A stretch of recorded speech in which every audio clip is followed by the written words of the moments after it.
اخس اخس، سايبه يضربك كده. وانا هعمل ايه يعني يا عم؟ طب استنى، ايه ده؟ انت عملت ايه؟ عكست الموضوع يا معلم، يعني هو لو ضربك هو اللي يحس، ولو انت اللي ضربت نفسك هو برضو اللي يحس. بقول لك ايه، انت هتشوف الدنيا. يلا سلام.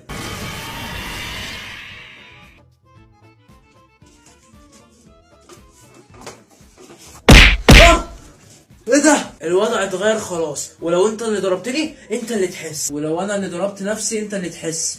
حلوة قوي، ما تخلينيش بقى مد ايدي عليا، اقسم بالله ده لو هو فشخني فيها دلوقتي. هتفشخك هفشخني يا اسطى. طب اهو. يا ابني. طب ماشي.